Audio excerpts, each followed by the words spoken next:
Hello all, I am Dr. Jyotirmay, consultant obstetrician and gynecologist from Jyoti Multi Specialty Hospital, Sangareddy. ఈ రోజు మనం ovarian sys అనే దాని గురించి తెలుసుకుందాం. ఓవేరియన్ సిస్ అనేవి చాలా కామన్గా చూస్తుంటాము. ఓవేరియన్ సిస్ట్ అనేది ఎనీ ఏజ్ గ్రూప్లో రావచ్చు, ఎనీ రిప్రొడక్టివ్ ఏజ్ గ్రూప్లో కూడా రావచ్చు, లేకపోతే మెనోపాజ్ అయిన వాళ్ళలో కూడా రావచ్చు. So 15 years to any age గ్రూప్లో మనం ఓవేరియన్ సిస్ అనేవి కామన్గా చూస్తుంటాం. ఓవరీస్ అనేవి మీకు తెలుసు కదా, 2 ఓవరీస్ ఉంటాయి, అంటే అండాశయాలు. ఈ ఓవరీస్ రైట్ ఒకటి లెఫ్ట్ ఒకటి 2 ఓవరీస్ ఉంటాయి. సో ఈ ఓవరీస్లో ఏదైతే సిస్ట్ నీటి బుడగ కానీ కణితి కానీ గడ్డలాగా కానీ అయినప్పుడు దీన్ని ఓవేరియన్ సిస్ట్ అని అంటారనమాట. సో అన్ని ఓవేరియన్ సిస్ట్లు ప్రాబ్లమాటికా, లేకపోతే ప్రతి ఒక్క ఓవేరియన్ సిస్ట్ కూడా సర్జరీ చేయాలా అనే కొన్ని క్వశ్చన్స్ కామన్గా అడుగుతూ ఉంటారు. సో ఓవేరియన్ సిస్ట్లో కామన్గా ఉండేవి సింపుల్ సిస్ట్, లేకపోతే ఫంక్షనల్ సిస్ట్ అని కూడా అంటాము. సో ఏంటంటే ఈ ఓవేరియన్ సిస్ట్ ఎందుకు అవుతాయి అంటే కొన్ని హార్మోన్ చేంజెస్ వల్ల, అంటే ఈ ఓవరీస్ ఏవైతే ఉన్నాయో, అండాశయాలు ఏవైతే ఉన్నాయో, వీటి మెయిన్ వర్క్ ఏంటంటే ఓవ్యులేషన్, అంటే అండాన్ని రిలీజ్ చేయడం. ఎవ్రీ మంత్ ప్రెగ్నెన్సీ కావడానికి ఈ అండం విడుదల అవడమే మెయిన్ కారణం. సో ఈ అండాశయంలో నుంచి వచ్చే అండం వల్లనే మనకు ప్రెగ్నెన్సీ అనేది రావడం జరుగుతుంటుంది. తర్వాత ఈ ఓవరీ వల్ల ఈస్ట్రోజన్ ప్రొజెస్ట్రాన్ అనే హార్మోన్స్ రిలీజ్ అవుతూ ఉంటాయి. సో ఈ hormonal imbalances, excess estrogen progesterone అవ్వడం వల్ల ఈ బ్యాలెన్స్ అనేది పోవడం వల్ల ఈ ఓవేరియన్ సిస్ అనేవి డెవలప్ అవ్వడం అనేది జరుగుతూ ఉంటుంది. సో అప్పుడప్పుడు మన బాడీలో హార్మోనల్ ఇంబ్యాలెన్స్ అనేది జరగడం వల్ల ఓవేరియన్ సిస్ అనేవి ఏర్పడుతూ ఉంటాయి. సో సింపుల్ సిస్ వచ్చేసి 2 centimeters, 3 centimeters, 5 centimeters, 6 centimeters వరకు కూడా చూస్తుంటాము.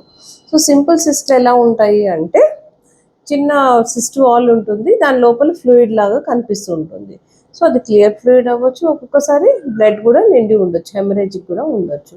సో ఈ సిస్ట్లు చాలాసార్లు ఏంటంటే మెడికల్ మేనేజ్మెంట్, అంటే మెడిసిన్స్ ఇచ్చినప్పుడు తగ్గిపోతూ ఉంటాయి. సో ఏవైతే హార్మోనల్ ఇంబ్యాలెన్స్ వల్ల వచ్చే సిస్ట్లు ఉంటాయో అవి మెడిసిన్స్, అంటే కంబైన్డ్ ఓరల్ కాంట్రసెప్టివ్ పిల్స్ అనేవి పెట్టడము ఒక 2-3 months యూజ్ చేసినాక నెక్స్ట్ ఫాలోఅప్ స్కాన్ చేసినప్పుడు చూస్తే యూజువల్లీ ఇలాంటి సిస్ట్లు ఏమీ ఉండవు. సో ఎప్పుడు కూడా Day 2 పీరియడ్ అయిన సెకండ్ డే రోజు ఎవరైతే ప్రెగ్నెన్సీ ట్రీట్మెంట్కి వస్తారో వీళ్ళకి ఏమైనా ఓవేరియన్ సిస్ట్లు ఉన్నాయా అనేది చూసి, ఏం ఓవేరియన్ సిస్ట్ లేనప్పుడు మాత్రమే ఏదైతే ప్రెగ్నెన్సీ ట్రీట్మెంట్ అనేది స్టార్ట్ చేయడం జరుగుతూ ఉంటుంది. ఏమైనా చిన్న చిన్న సిస్ట్లు ఉన్నప్పుడు తప్పకుండా టాబ్లెట్స్ వాడి దాన్ని క్లియర్ చేసుకున్న తర్వాతనే మీరు ప్రెగ్నెన్సీ ట్రీట్మెంట్కి వెళ్ళడం మంచిది. అలాగే చిన్న పిల్లల్లో, అంటే 15 years, 16 years ఏజ్ గ్రూప్ పిల్లల్లో కూడా సిస్ట్లు అనేవి చూస్తుంటాము. సో వీళ్ళకి కూడా పెద్దగా ప్రాబ్లమ్స్ ఏమీ ఉండవు. సో ఏవైతే ఫిజియలాజికల్ సిస్ట్లు అని అనుకుంటామో వాటిని మనం టాబ్లెట్స్ ద్వారా తగ్గించుకునే ప్రయత్నం చేయొచ్చు. సో ప్రతి ఒక్క సింపుల్ సిస్ట్, ఫంక్షనల్ సిస్ట్లకి అన్నిటికీ సర్జరీకి వెళ్ళాల్సిన అవసరం లేదు.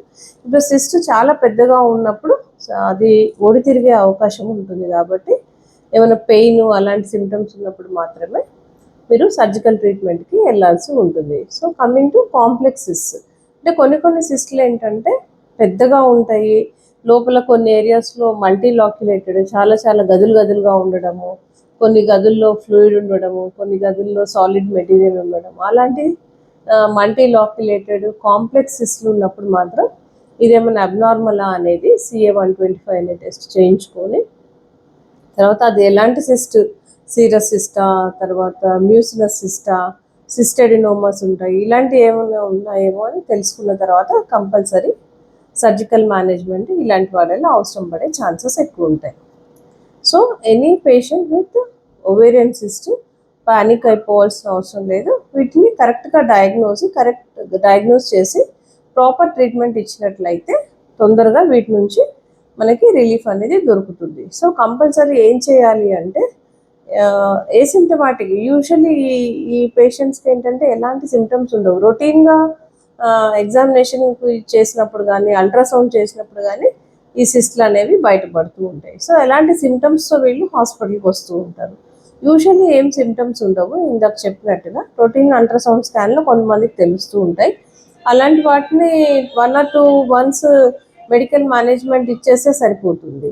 సో నెక్స్ట్ ఏంటంటే ఎవరికైతే సిమ్టమ్స్ ఉంటాయో, యూజువల్లీ ఇలాంటి పేషెంట్స్ ఏంటంటే పెయిన్తో ప్రజెంట్ అవుతూ ఉంటారు. ఒక్కొక్కసారి నొప్పి, కడుపు నొప్పి రావడము, లేకపోతే మెన్స్ట్రల్ ఇర్రెగ్యులారిటీస్, అంటే వాళ్ళకి పీరియడ్స్లో ఇర్రెగ్యులారిటీస్, కొంతమందికి పీరియడ్లో పెయిన్ రావడము, లేకపోతే పీరియడ్లో హెవీ ఫ్లో అవ్వడము, లేకపోతే ఇర్రెగ్యులర్ బ్లీడింగ్, ఒక వీక్ బ్లీడింగ్ అవుతుంటుంది, ఒక వీక్ తగ్గడం, మళ్ళీ బ్లీడింగ్ అవ్వడం, మధ్యలో పీరియడ్ ఎప్పుడు వస్తుందో ఎప్పుడు తగ్గుతుందో తెలియకపోవడం, లేకపోతే పీరియడ్ టైంలో హెవీగా బ్లీడింగ్ అవ్వడం, లేకపోతే స్కాంటీ ఫ్లో అవ్వడము, అంటే తక్కువ బ్లీడింగ్ అవ్వడం. సో ఇలాంటి డిస్టర్బెన్సెస్ చాలామంది ప్రజెంట్ చేస్తూ ఉంటారు.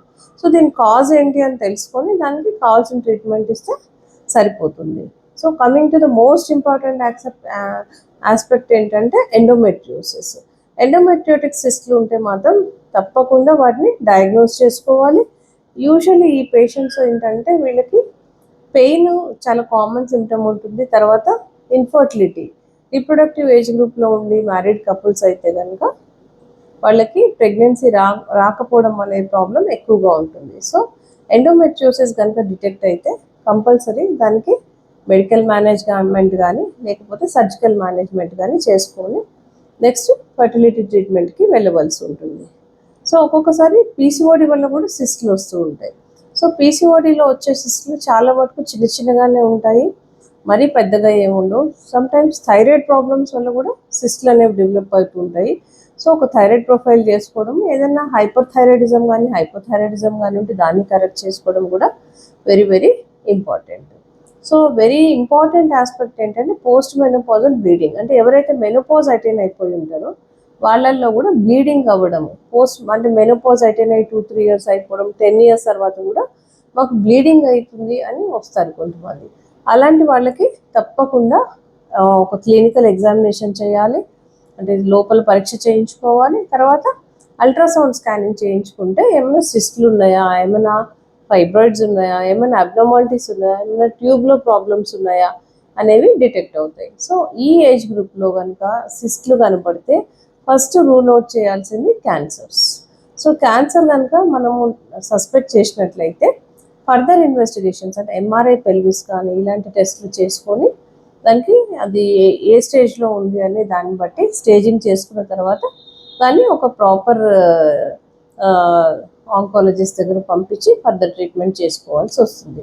సో ప్రతి ఒక్క ఓవేరియన్ సిస్ట్ అనేది చాలా అబ్నార్మల్ ఏం కాదు, they are very much treatable conditions. చిన్న చిన్న మెడికేషన్స్తో కూడా తగ్గిపోతాయి. ఒకవేళ అవసరమైతే సర్జరీ చేసుకోవచ్చు. Surgery either by open method అంటే ల్యాప్రోటమీ చేసి ఓవేరియన్ సిస్టెక్టమీ చేయించుకోవచ్చు.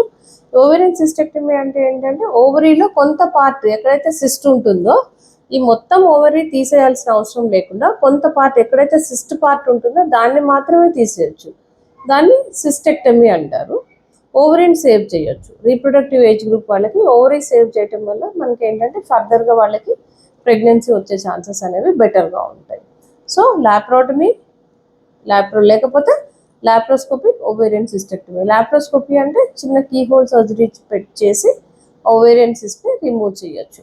సో ఇలాంటి వాళ్ళు ఒకసారి సర్జరీ అయిపోయినాక ఒక్కొక్కసారి ఏంటంటే మళ్ళీ కూడా రికరెన్స్ వచ్చే ఛాన్సెస్ ఉంటాయి. So compulsory yearly once follow up అయితే చేసుకోవాలి.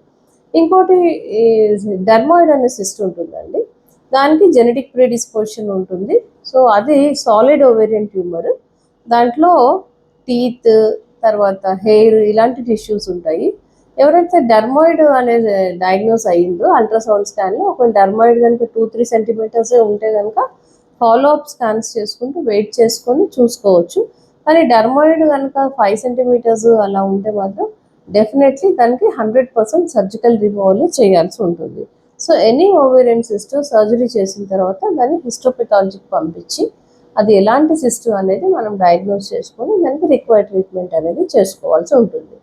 సో ఈ వీడియో మీకు యూస్ఫుల్ అని అనిపిస్తే please like, share and subscribe. Thank you.